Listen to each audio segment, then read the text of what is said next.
Okay, we're going to look at an alternative algorithm for doing the same process as before, finding a minimum spanning tree. So we're not going to use Kruskal's. Just to run through again, Kruskal's.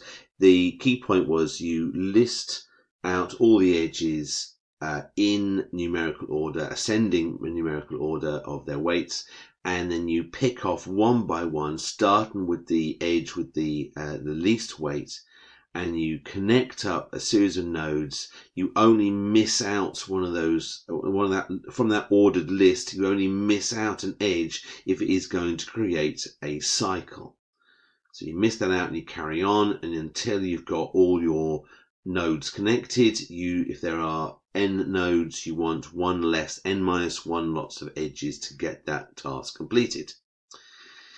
Prims is a similar process. One of the benefits is that, generally speaking, there's less preparation, and the other thing is that when you get onto more complicated networks or graphs, you'll find that Prims is more useful.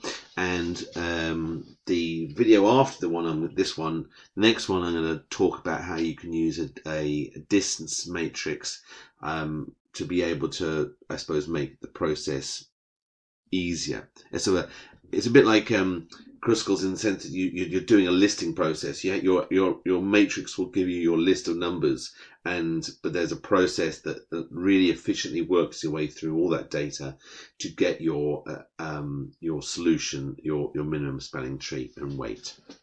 Okay, so what is Prim's algorithm? So Prim's algorithm is, I suppose, just feels a little bit more relaxed. It might feel less regimented, and you can sort of start anywhere you like. So here I could start any of those nodes, doesn't matter which one I go with, A, B, C, D, E, F, eeny, meeny, miny, mo, whichever one you fancy picking off first. So for no valid reason whatsoever, apart from some of my initials, I'm going to go with C. I'm going to pick off a node, randomly just choose one. Now, once you've done that, you then say to yourself, right, the node that I've selected, what is the cheapest arc from that node?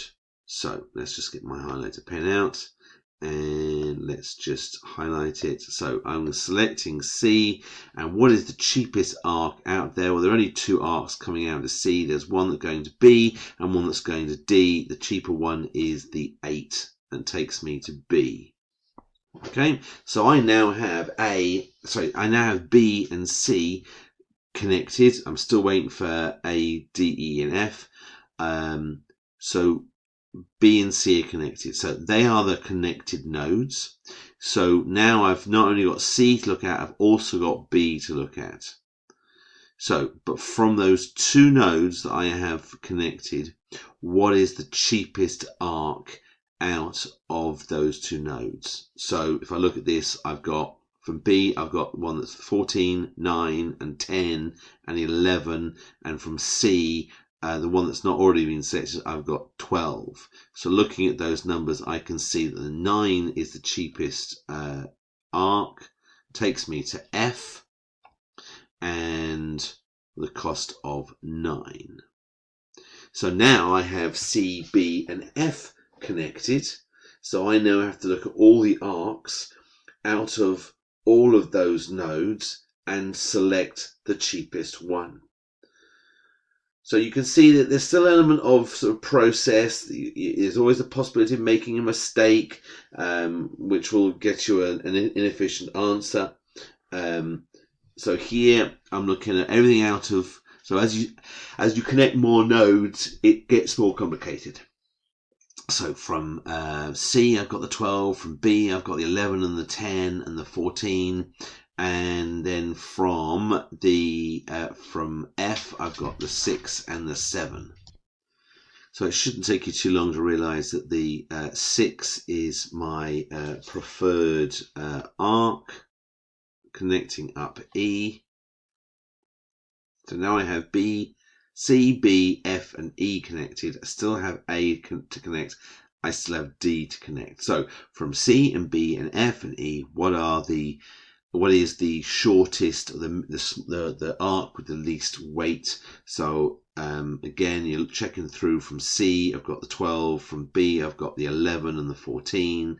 From F, I've got the 7. And from E, I've got the 13 and the 10. So the cheapest one is the one that's 7 that connects up A. And lastly, the only node I have to connect up is D. So which one connects up to D the cheapest? It is B to D with a cost of 11. So, and each time you'll remember, I'm always making sure that I'm not creating a cycle. I don't want to have a situation where I'm selecting unnecessarily an arc that's connecting up nodes that are already connected. So to finish off my cost, now ideally what I would have been doing actually as I went along, from B to C I had a cost of 8, from B to F I had a cost of 9, from F to E I had a cost of 6, from F to A I had a cost of 7, and from B to D I had a cost of 11. I should have been adding them up as I go along. Anyway, that's going to be 31, which is the same as the previous one. If I go back to the previous notes, you'll see that the same solution was found. Okay, so it gets you the same answer often. Well, it should do. Okay.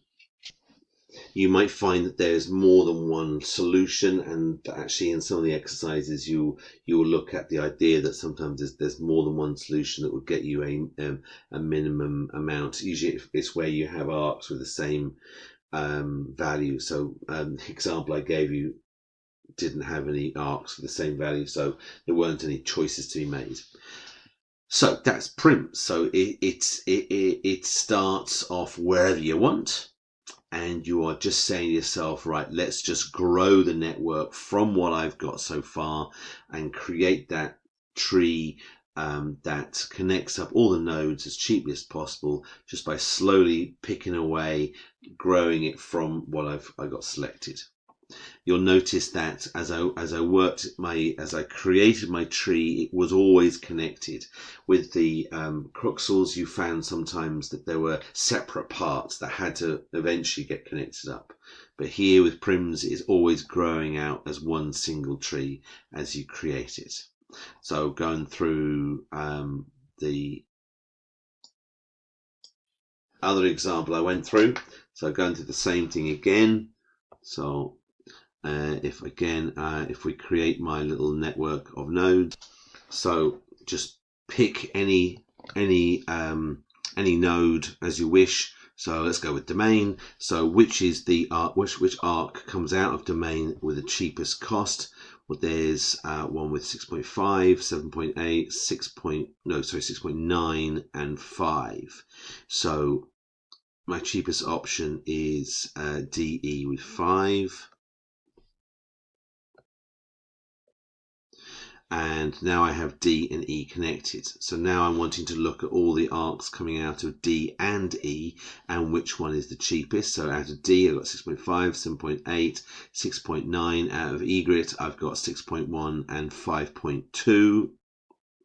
So I go with EF, which gives me 5.2. Now I'm having to look out of all of D, E, and F, which one is the cheapest arc. Fairly soon you realise the fir tree to Glenside with 4.8 is the cheapest arc. Now I'm looking at D, E, F, and G, and I'm making sure which one's the cheapest coming out of it. So I've got 6.5 out of D, I've got 7.8 out of D, I've got 6.9 out of egret, I've got 6.1. Out of Glenside, I've got 3.3. All the ones out of fir tree have been selected already. Now, Harbour from Glenside is the cheapest, so that's 3.3. Now, what are the cheapest options? I've got, again, if I go back to Egret to Harbour, will create a cycle. Yeah, Domain to Glenside will create a cycle. So I'm never going to select those ones. Okay, so I'm not wanting to go back and revisit a node I've already been to. So from Domain, I've got 6.5 and 7.8. From Harbour, I've got 3.2. There are no others that don't create a cycle, and the Journey to Island is the one that's the cheapest, so I'll select that one. So I've got looking at from Harbour to closest to 7.1, Island to closest 4.9, Island to Johnstown 7.2, Domain to closest 6.5. So I'm just working my way through all of those options, and it works out that Island to Cloisters is the cheapest arc, 4.9. Then from once I've selected that, now I've got Cloisters now involved in here, so I don't want to connect up to Domain. I don't want to connect up to Harbour. So Domain and Harbour don't have any arcs now that are useful to me. So from Cloisters and Island, which is the cheapest arcs, I've got one to Bayview, which is 3.4. So we can select that one. And then we have Abbey to Bayview, which is 5.1.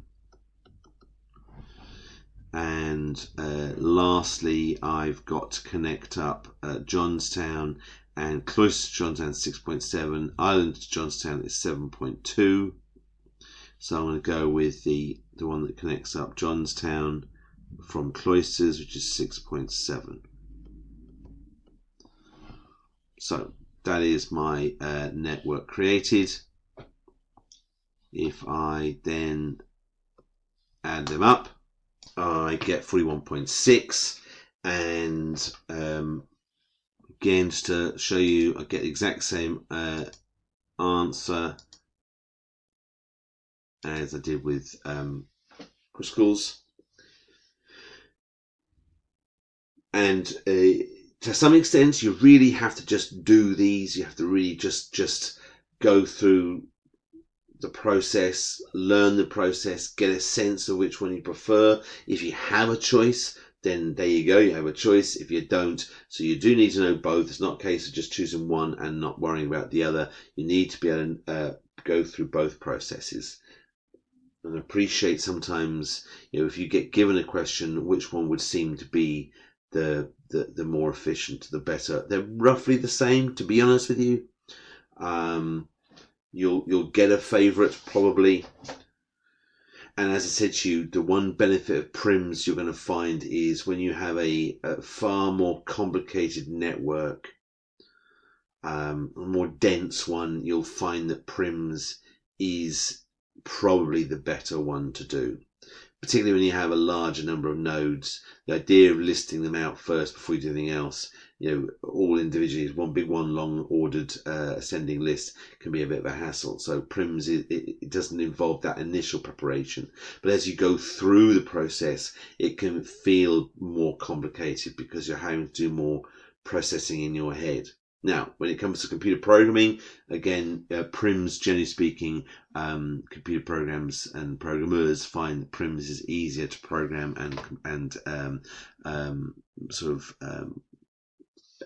complete than Crystals.